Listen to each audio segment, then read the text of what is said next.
Bonjour tout le monde, j'espère que vous allez bien. Aujourd'hui je vous retrouve pour une recette qui m'a fortement été demandée par tous les Belges qui me regardent bien entendu. Est-ce que vous savez ce que c'est? C'est un gaufrier. Vous avez été super nombreux à me demander si j'avais été bien intégrée en Belgique. La réponse est oui. C'est la raison pour laquelle aujourd'hui je vous retrouve avec deux recettes de gaufres, la gaufre de Bruxelles et la gaufre de Liège. Faites attention, pour tous les Français ou les francophones qui me regardent et qui ne sont pas belges, il y a vraiment une différence entre ces deux gaufres. On va la voir tout de suite aujourd'hui. On va commencer par la gaufre de Bruxelles, c'est parti.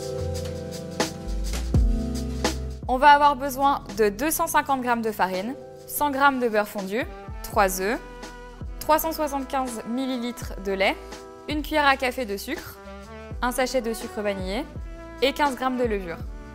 Alors juste pour information, le lait il est tiède, voilà, comme ça vous savez. Dans un bol moyen, je vais venir mettre ma levure. Et je vais mettre la moitié du lait tiède. Pourquoi je fais ça? Parce que je vais venir activer la levure. Vous savez que la levure, ce sont en fait des bactéries. Et pour les activer, en fait, il faut les mélanger avec quelque chose de tiède ou de chaud. On va faire ça ici. Et je réserve sur le côté. Ensuite, avec mon robot, je vais monter le blanc de mes œufs en neige.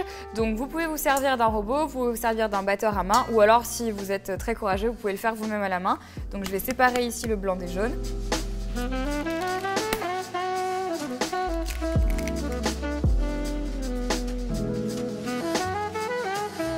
Donc ici, je vais commencer à battre mes blancs en neige et j'ai réservé mes jaunes sur le côté pour la suite de la recette. Et pendant que je fais ça dans un autre saladier, je vais venir mélanger le reste de mes ingrédients.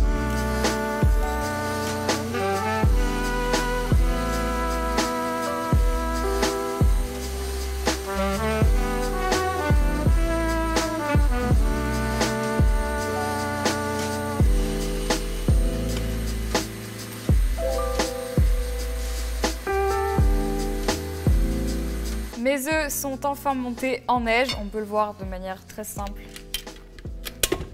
Ça ne bouge plus. Donc là, généralement, c'est que c'est bon. Et je vais mélanger avec mon fouet correctement jusqu'à ce qu'il n'y ait plus de grumeaux. Et ensuite, je viendrai incorporer avec ma maryse les blancs battus en neige. C'est ce qui va donner en fait la légèreté.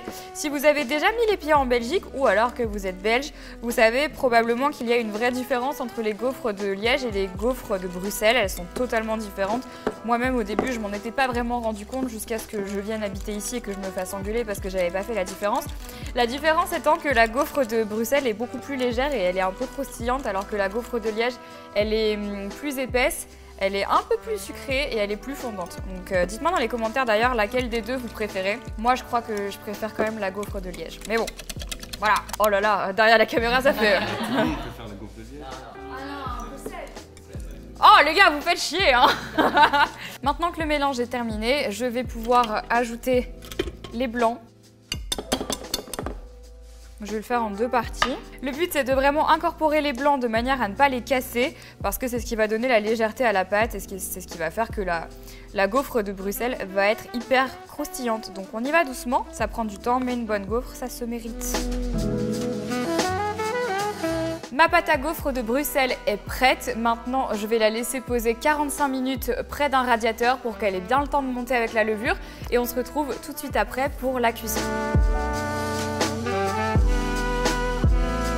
Ça y est, la pâte à gaufre de Bruxelles a bien monté, elle est devenue super mousseuse, on va pouvoir s'en servir directement dans le gaufrier. Alors ici on a un gaufrier de compétition, maintenant vous faites avec le gaufrier que vous avez à la maison, c'est très bien.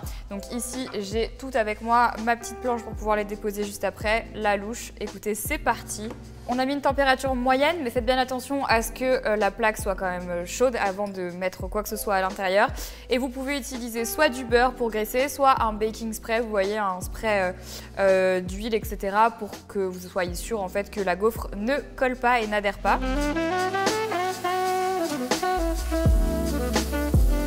Donc j'ai mis une louche, ça va faire les deux parties. Bien sûr, j'en ai mis à côté parce que sinon je ne m'appellerai pas Marie. Et c'est parti. Ça sent la fête foraine un peu. J'aime bien. Donc quand vous voyez qu'il n'y a plus trop de vapeur qui s'échappe, vous pouvez retourner votre appareil à gaufre pour que ce soit doré pareil des deux côtés. Tout le monde n'a pas un appareil à gaufre qui se retourne. Je sais qu'il y en a des petits ronds, vous pouvez les retourner comme ça. Si vous n'avez pas ça, c'est pas grave du tout. Laissez juste un tout petit peu plus longtemps, le temps que ça se dore bien correctement des deux côtés. C'est parti. Ouh, elles sont bien belles mes gaufres. Est-ce qu'elles vont se détacher, vous croyez? Yes. trop belle.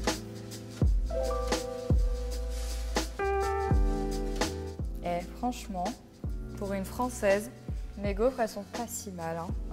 Donc la gaufre de Bruxelles, c'est pas censé avoir un goût très prononcé. L'idée, c'est de mettre un topping par-dessus, celui que vous voulez. Donc tout ce que vous aimez manger avec une gaufre, que ce soit du chocolat, des fruits, de la chantilly, du sucre, de la confiture, bref, il y a vraiment 1001 options pour mettre sur une gaufre. Donc vous mettez vraiment ce que vous voulez. Mais c'est sûr que si vous la mangez comme ça, elle aura pas beaucoup de goût comparé à la gaufre de Liège qu'on va faire juste après. On passe cette fois-ci à la deuxième recette de gaufre qui est donc la gaufre de Liège. Donc pour cette recette, vous aurez besoin de 280 g de farine, 15 g de sucre, 8 g de levure boulangère, un œuf, 10 centilitres de lait tiède, 100 g de beurre et 125 g de sucre perlé. Dans un premier temps, je vais venir mélanger comme tout à l'heure pour la gaufre bruxelloise la levure avec le lait tiède et je vais venir l'activer avec un fouet. Dans mon robot, je vais venir mélanger d'abord la farine, le sucre, l'œuf et je rajoute le mélange avec la levure. Pour cette pâte, je vais utiliser une corne, c'est beaucoup plus simple parce que là on va vraiment faire une pâte, donc c'est mieux que d'utiliser un fouet ou alors un embout plat. Je vous recommande vraiment la corne si vous en avez une. Si vous n'avez pas de robot pâtissier, je vous recommande d'abord de mélanger ces ingrédients dans un bol avec un fouet et ensuite venir incorporer le beurre à la main petit à petit et de pétrir votre pâte à la main, ce sera beaucoup plus simple.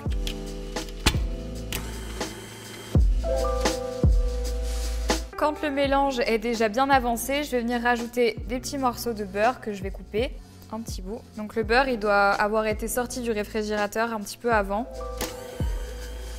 Maintenant que ma pâte est prête, je vais juste ici la récupérer et la mettre dans un saladier. Vous pouvez mettre un torchon dessus et on va la mettre sous un radiateur à la chaleur de préférence pour qu'elle pousse tranquille. Et ensuite, on viendra ajouter le sucre perlé et je vous dis à tout de suite. Donc maintenant qu'on a la pâte, on va juste ajouter le sucre perlé à l'intérieur et on va mélanger avec nos mains.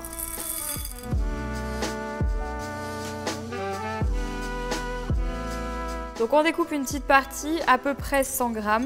On forme une petite boule et on va venir la placer au centre du gaufrier, juste ici, et on va appuyer. La seule différence avec les gaufres de Liège, c'est qu'il faut les manger quand elles sont chaudes. Pourquoi? Parce qu'en fait, à l'intérieur, il y a du sucre. Si vous laissez refroidir la gaufre de Liège avec le sucre à l'intérieur, elle va devenir assez caoutchouteuse et ça va pas être super agréable à manger. Donc pensez-y avant de faire votre gaufre. Dès que vous la faites, il faut qu'elle soit mangée dès qu'elle est chaude parce que sinon, ça sera vraiment pas très agréable gustativement parlant. Vous n'avez pas forcément besoin de mettre un topping pour ajouter un goût. Vous pouvez le faire si vous êtes super gourmand ou gourmande, mais c'est pas du tout obligatoire sachant qu'il y a déjà du sucre à l'intérieur. Donc ça y est, la gaufre est vraiment parfaite parce que là, elle a eu le temps de caraméliser. Vous voyez, elle est bien brunie. Ça veut dire que le sucre s'est transformé en caramel, plus ou moins. Et donc, elle est vraiment nickel. Donc, on va pouvoir la récupérer et hop.